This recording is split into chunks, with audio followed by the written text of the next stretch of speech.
Welcome to Front Office Pros. I'm Steve. This is Joe. Today we're going to be talking about the top 5 lessons that we learned from Week 13. So, Joe, let's get right into it with our first lesson. And the first lesson that we learned over the weekend is that DeAndre Swift looks to be the lead back in Detroit. Yeah, it was that was a pretty disappointing for me, Steve, as a Jamal Williams owner to see him Swift take over the reins. And honestly, he looked pretty good and looks like he could be fully healthy. But Williams did still fall into the end zone for me and kind of saved the fantasy day. But yeah, Swift definitely looks like he's in that lead back role now that he is fully healthy and looks good for going forward here. We had talked about him a few weeks ago, and I'm pretty convinced that his whatever it's his body or frame or whatever, he is not able to sustain a 17 game season. He's just not able to stay healthy. However, he's healthy now. And we basically said he's a non-factor until he's healthy. And now that he's healthy, now you have to consider starting him.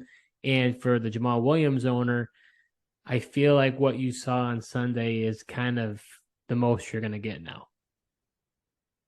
Yeah, I tend to agree with you. I think this upcoming week here, I got to pivot to Jeff Wilson, unfortunately go away from him. And because really, now for Williams to have any sort of relevance, he's got to fall into the end zone.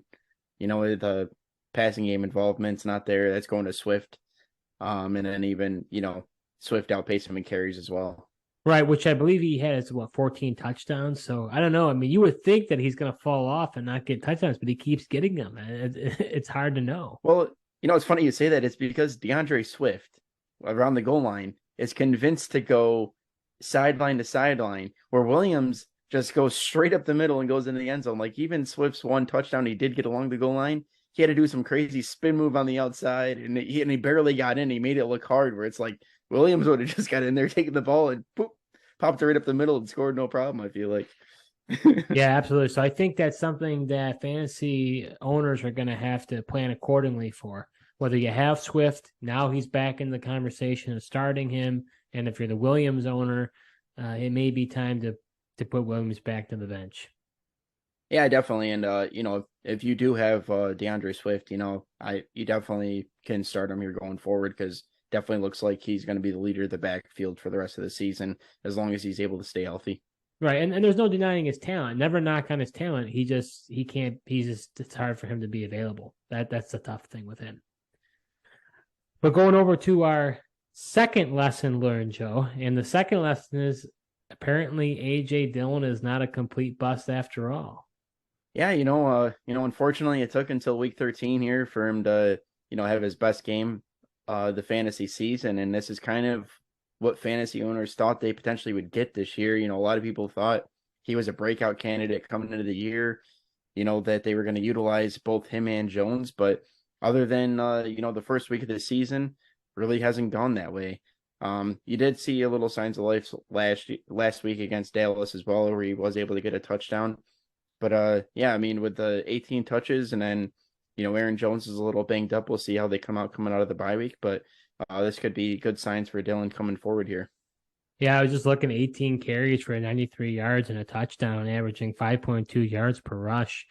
I mean, this is the type of thing we were expecting. This was the output we were hoping for with AJ Dillon. For whatever reason, just never really came to fruition.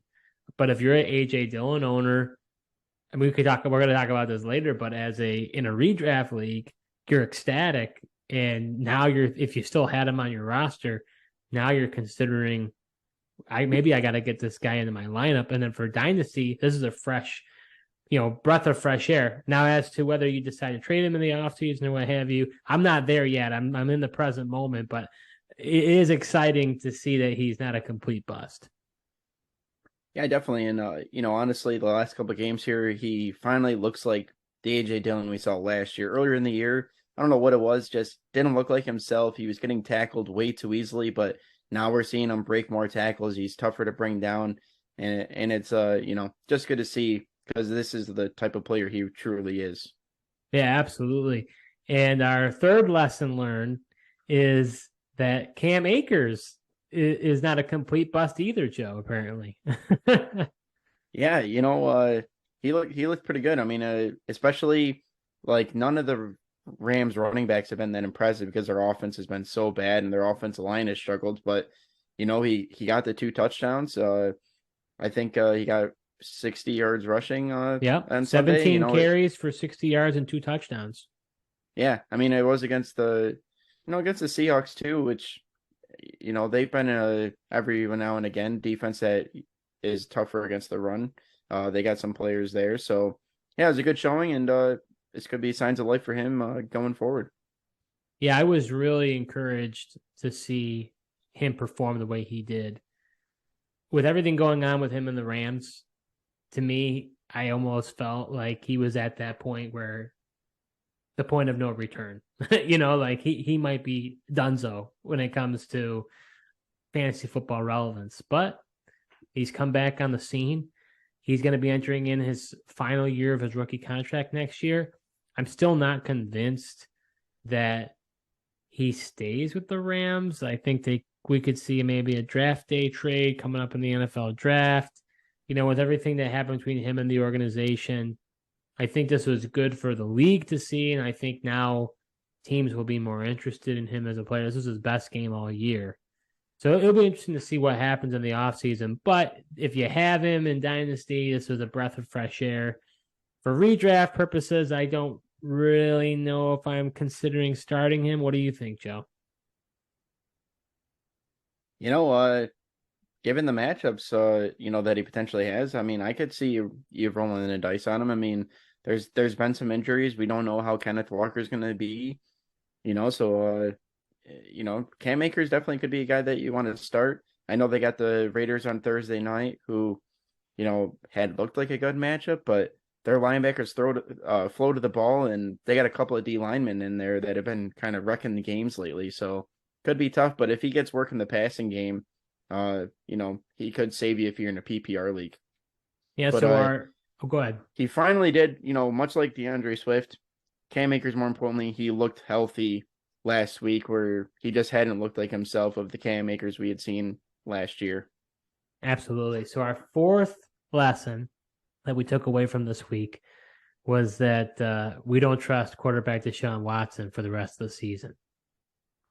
Yeah, no, I mean, I told you I wasn't sure about Watson against the Texans. Thought he could look rusty, but this looked like beyond rusty, man. I mean, just the throws just weren't there. Much throwing like him we in the kind of saw. dirt. Just throwing him in the Yeah, dirt, Joe. yeah, and that's kind of what we saw in preseason, right? I mean, just throwing the guys right in the ground in front of them.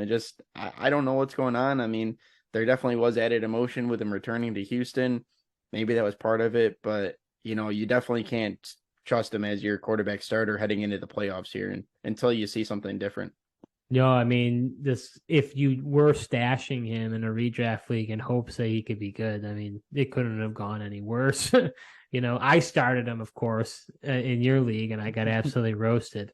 It's just tough. I mean, he was 12 for 22, had 131 yards passing, no touchdowns, and a pick. And even he had 7 attempts rushing, which obviously that was a big thing for him, and his relevance in being a top fantasy quarterback. Only 21 yards. So I mean, he did not look good. He looked really, really rusty. Looked really bad. Maybe he starts to look more like himself later on, but I don't know if we may not. This is a stretch, and we may not ever see the old Watson, but more than likely you're going to see it next season and not this year. Yeah, I'd agree with that. I'd expect him. We might see some strides come in the last couple of the weeks of this season, but I definitely think he could be back to more of the traditional play next year. But the concerning part was there was in the early parts of that game, before they got out, things got out of hand and their defense really took over. There was parts of the game where, especially early on, where they needed Watson to pass and do stuff, and he just couldn't. And then, I mean, that interception he threw to Petrie in the end zone was just awful. Yeah, I don't even know what he was looking at. I don't know what he was looking at. Yeah, you and me both. I'm sure you're glad you traded him away in the offseason in our Dynasty League, Joe. Yeah, it's just tough because now I'm stuck with Russell Wilson too. But I mean, I did get Christian McCaffrey out of it at least, and that looks really good. So we'll see what happens. Yeah, there's a trade-off there. So our last lesson learned from week 13 is we believe that the 49ers defense is for real.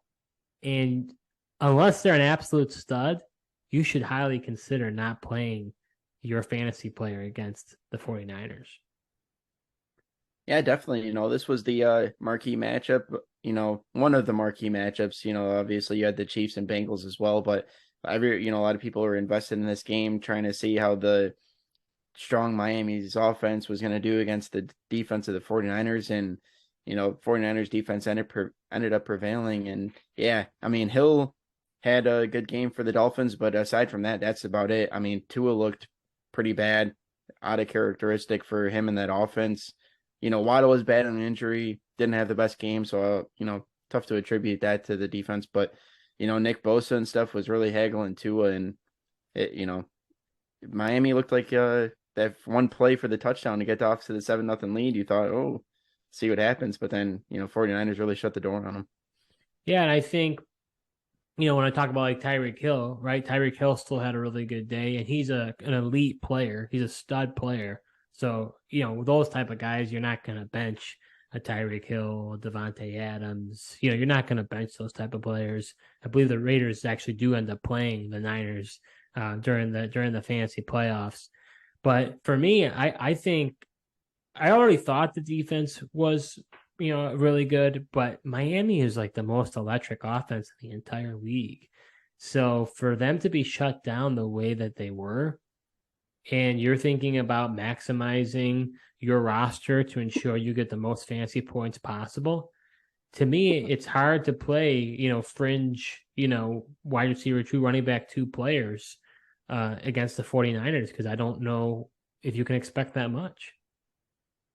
Yeah, definitely. I mean, Jeff Wilson had been on an absolute tear, and he only got one touch. I don't know exactly what McDaniel was thinking there, and then they ended up using Mostert more, who they hadn't been using the last few weeks. Right. But then he didn't do all that much. So yeah, I mean, unless your studs are going against the 49ers, you might want to consider going elsewhere for sure. And that's what fantasy football is. It's a situational game.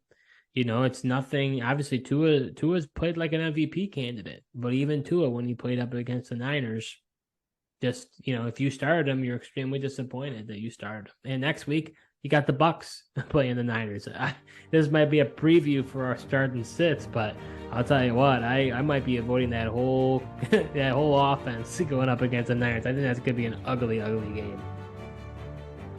Yeah, it definitely could be. I mean, even last night, the Saints Bucks wasn't the prettiest of games, So, and the Saints didn't even have Lattimore out there, which was interesting, and they still were able to have that type of performance. So, yeah, I don't know. That game is definitely interesting here.